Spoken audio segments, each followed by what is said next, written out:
Speaker हैं, is the CEO of Indian Social Responsibility Network, Mr. Santosh Gupta.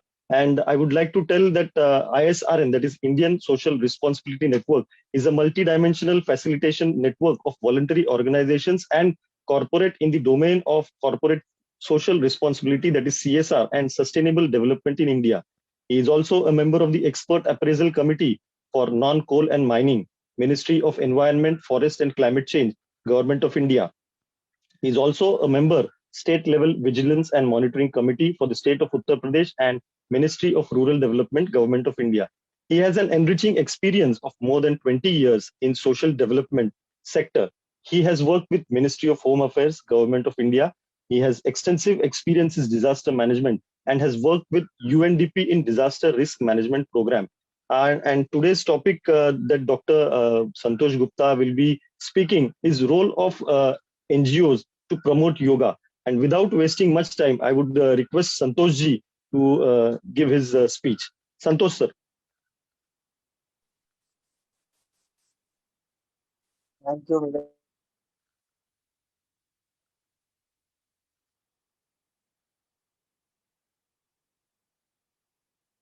Thank you. Thanks for inviting me.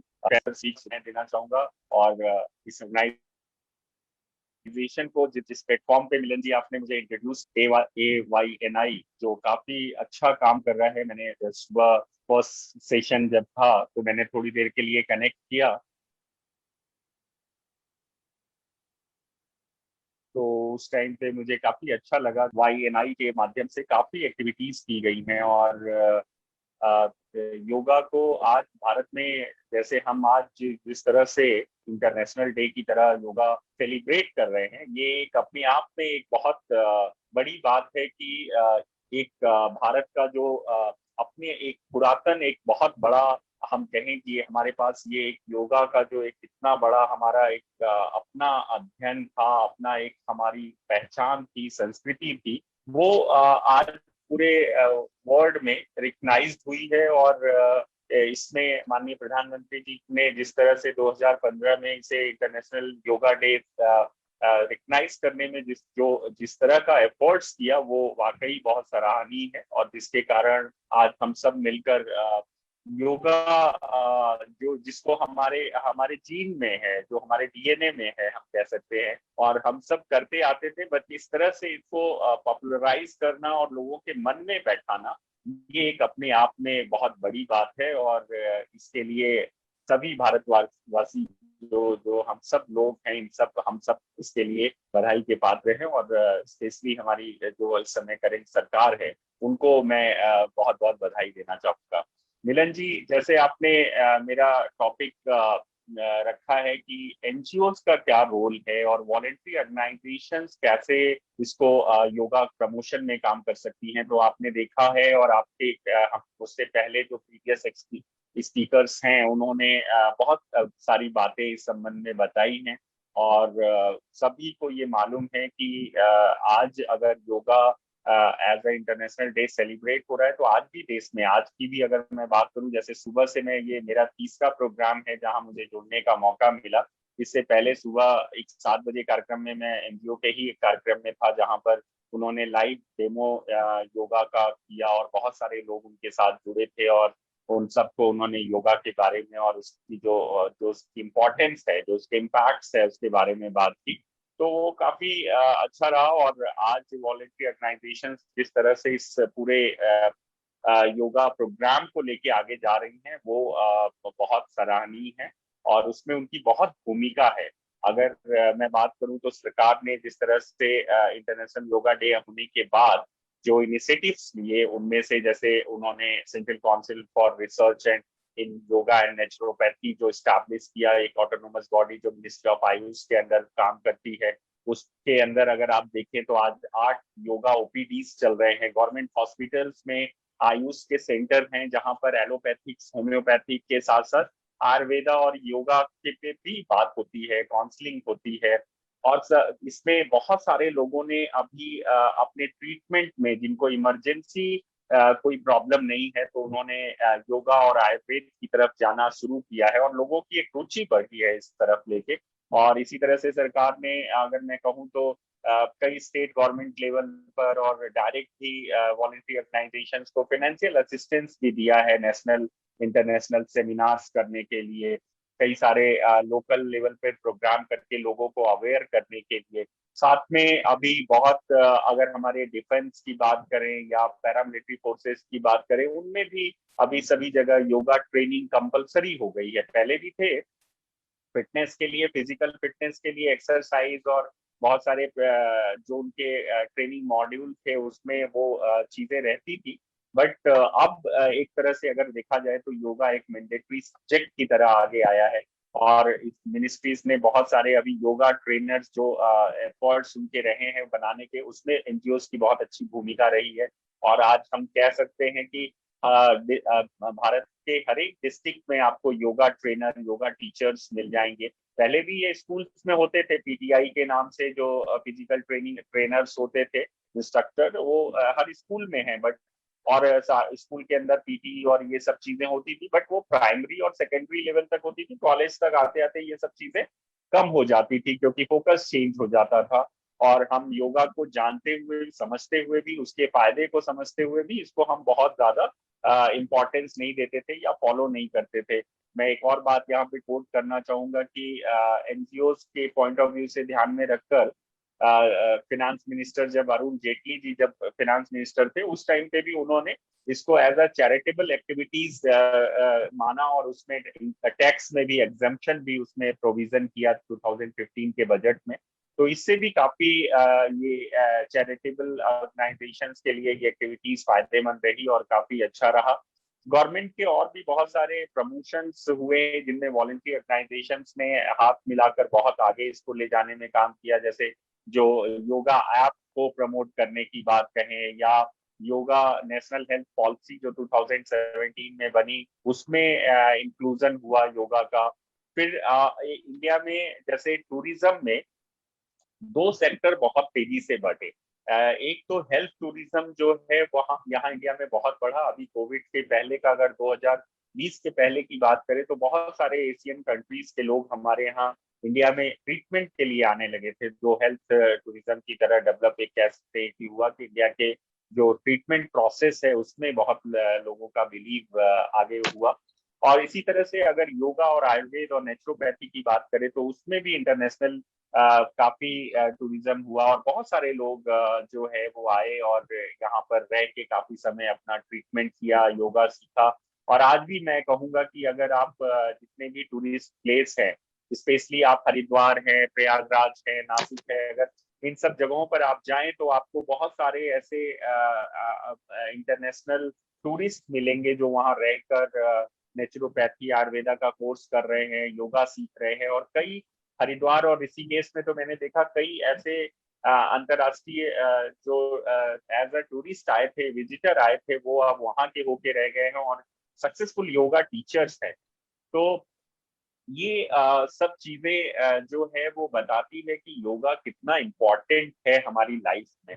मतलब मैं तो ये कहूंगा कि जैसे अगर योगा को जो जो कहा गया है कि like yoga leads to a union of individual consciousness. So ये अगर है तो विद दैट अगर मैं इसको आगे ले जाऊं तो ये भी कह सकता हूँ कि ये यूनिवर्सल कॉन्शियसनेस का एक पार्ट है। और इसके थ्रू जो जो ये इंडिकेट करता है वो हार्मोनी जो है between the mind and body and man and nature. ये एक एक ऐसा एक तरह का एक कह सकते हैं कि एक संयोग है, या एक तरह का संबंध है इन सबके बीच में, जो इंसान को, सोसाइटी को, कम्युनिटी को आगे ले जाने में हेल्प करता है। तो योगा सिर्फ स्पिरिचुअल और फिजिकल नहीं है। योगा जो है वो हैप्पीनेस भी क्रिएट करता है। योगा जो सोसाइटी में जो हार्मोनी है, जो जो आपस में सामरसता है, उसको भी बढ़ाता है। आज अगर हम भारत में देखें तो जिस तरह से कास्ट, रिलीजन और तरह तरह की चीजों को लेके डिस्प्यूट होते हैं, और बहुत सारे आप देख रहे हैं कि हमारे आसपास बहुत स्ट्रेस है, बहुत सारे लोग तनाव में हैं। और स्पेशली ये कोविड के दौरान अगर मैं बात करूं तो लोगों को कोविड में काफी जो है वो प्रॉब्लम हुई है, और सुसाइड केसेस बहुत बढ़े हैं, डिप्रेशन के केसेस बहुत बढ़े हैं। और इन सब में कहीं ना कहीं मेडिटेशन और योगा अगर जिन लोगों ने भी किया है तो उनका जो सोशल इमोशनल डेवलपमेंट है वो कहीं ज्यादा हुआ है। और इसीलिए वॉलेंट्री ऑर्गेनाइजेशंस के पॉइंट ऑफ व्यू से कहूँ, जो मेरा सब्जेक्ट आपने दिया है उसके पॉइंट ऑफ व्यू से, तो वॉलेंट्री ऑर्गेनाइजेशंस की आज जो भूमिका है वो अपने अलग अलग सस्टेनेबल डेवलपमेंट गोल के पॉइंट ऑफ व्यू से वो थेमेटिक एरियाज में तो काम कर रही है, like health, education, livelihood, environment, water, different areas में। बट साथ में उनको हर प्रोग्राम्स के, अपने हर इम्प्लीमेंटेशन प्रोग्राम के अंदर अगर वो योगा को भी ऐड कर ले तो शायद ये जो जो उनका प्रोग्राम का जो रीच है और जो उनके एक्सपेक्टेड आउटकम्स हैं वो ज्यादा बेटर होंगे। क्यों? क्योंकि अगर हम इस हर अपने प्रोग्राम के अंदर अगर योगा का एक सेक्शन डालें, या योगा अपने एम्प्लॉयज को या कम्युनिटीज को या जो फील्ड फंक्शनरीज है उन सबको अगर योगा के साथ जोड़े, तो उनका जो सेल्फ अवेयरनेस है वो ज्यादा डेवलप होगा। वो कॉन्फिडेंस बिल्डिंग में वो काफी हेल्प करेगा योगा, जिससे कि वो बहुत ही कॉन्फिडेंटली सोसाइटीज को, कम्युनिटी को, जिस भी एरिया में वो काम कर रहे हैं वहां पर वो और बेटर रिजल्ट दे पाएंगे और अच्छे से काम कर पाएंगे। और स्पेशली अगर कम्युनिटी पॉइंट ऑफ व्यू से कहूँ तो वॉलंटरी ऑर्गेनाइजेशन के लिए ये एक अपॉर्चुनिटी है। ये अपॉर्चुनिटी इस तरह से मैं कहूंगा कि अगर आपको कम्युनिटी के अंदर अगर जाके अपना विश्वास जमाना है तो योगा एक टूल्स है जहां पर आप लोगों को उनके उनका जो हैप्पीनेस है, हेल्थ हैप्पीनेस को आप इंक्रीज करने में हेल्प करोगे, तो आपके साथ उनके रिलेशंस बिल्ड होंगे और वो आपको लगेगा कि हाँ ये हमारे न सिर्फ बात और सारे एस्पेक्ट्स को कवर करने आए हैं बल्कि हमारे हेल्थ को भी लेके कॉन्शियस है और हमारे साथ काम कर रहे हैं। तो वो है। दूसरा, जो बिहेवियर है वो बहुत इंपॉर्टेंट रोल प्ले करता है और बिहेवियर चेंज होने में बड़ा एक लंबा समय लगता है। तो ये जो योगा है, मेडिटेशन है, ये बिहेवियर चेंज में भी बहुत हेल्प करता है। और जो सेल्फ कॉन्फिडेंस बिल्डिंग है, जो जो रिलेशनशिप अट्रैक्शन है, वो सब में भी एक एक बेटर रोल। और सबसे बड़ी बात जो आज कम्युनिटी सोसाइटीज के अंदर वायलेंस देखने को मिल रहा है, बहुत तरह तरह के अब्यूज आप देख रहे हैं, चाहे वो डोमेस्टिक अब्यूज हो या बाहर जो सोसाइटीज में क्राइम रेट जो बढ़ रहा है, उसमें भी कहीं ना कहीं जो इलिटरेसी और सारे रीजंस तो फैक्टर्स तो काम करते ही है, लेकिन उन सब में एक इम्पॉर्टेंट फैक्टर्स ये भी है कि लोगों को स्ट्रेस है, लोग लोग शांत नहीं है, उनका माइंड शांत नहीं है, पीस नहीं है। तो उसके कारण भी उनके बिहेवियर जो है वो उनका जो है वो अग्रेसिव होता है। और वहां पर जो सोसाइटी है वो अलग तरीके से देखती है। तो इस तरीके में वायलेंस को कम करने के लिए लोग, सोसाइटी में एक पीस इन्वायरमेंट क्रिएट करने के लिए भी योगा एक बड़ा रोल प्ले कर सकता है। इसलिए मैं सभी सिविल सोसाइटी से ये रिक्वेस्ट करूंगा कि आप अपने हर प्रोग्राम में इसको चिप इन करिए और हफ्ते में या 10 दिन में एक बार जरूर योगा सेशन रखिए। चाहे आप किसी भी एरिया में आप काम कर रहे हो, किसी भी प्रोग्राम में आप हो, आप उसमें योगा आप ऐड कर लीजिए। इसमें आपको न सिर्फ सोशल अवेयरनेस फैलाने में हेल्प मिलेगी, सोसाइटी के साथ बॉन्डिंग क्रिएट होगी, क्राइम कम होगा, वायलेंस कम होगा। साथ में अगर आप देखें तो सोसाइटी के अंदर जो डिप्रेशन है, जो स्ट्रेस है, वो भी खत्म होंगे और लोग हैप्पी होंगे, हैप्पी इंडेक्स हमारा इंक्रीज होगा। तो वो एक आपका सक्सेस होगा जो ओवरऑल आप आपके पूरे प्रोजेक्ट एरिया को इम्पैक्टफुल बनाएगा। और आप सिर्फ अपने प्रोजेक्ट इंडिकेटर्स को ही अचीव नहीं करेंगे बल्कि आप अपने सोसाइटी में एक अपने जो जो ओवरऑल जो सोशल डेवलपमेंट इंडेक्स है उनको भी आप अचीव करने में आपको हेल्प मिलेगी। साथ में आपका जो फोकस है प्रोग्राम का वो और कंसंट्रेशन वो और स्ट्रांग होगा और आप सोसाइटी को और ज्यादा तरीके से आप उनको जो फैसिलिटीज हैं वो प्रोवाइड कर पाएंगे।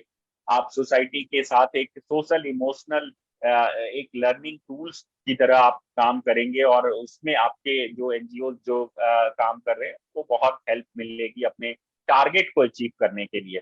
तो मैं ये कहूंगा सभी ऑर्गेनाइजेशन से कि ये प्रमोशन जो योगा प्रमोशन है वो सिर्फ प्रमोशन नहीं है बल्कि लाइफ ऑफ योगा है। और आप इसको अपने रूटीन में अपने ऐड करिए, अपने हर एक एक्टिविटीज के अंदर ऐड करिए। और इसके प्रमोशन के लिए भी बहुत सारे प्रोग्राम्स हैं। आप मिनिस्ट्री ऑफ आयुष की वेबसाइट पे जाइए, वहां पर आपको बहुत सारी स्कीम्स हैं।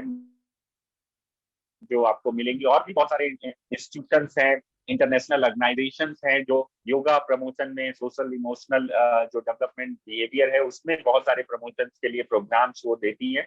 तो आप उनको लीजिए और अपने प्रोग्राम्स के साथ उसको आगे बढ़ाइए, क्योंकि मेरा एक मानना है कि आपको वॉलेंट्री ऑर्गेनाइजेशन जो है उनका एक मेजर रिस्पॉन्सिबिलिटी है giving back to the community.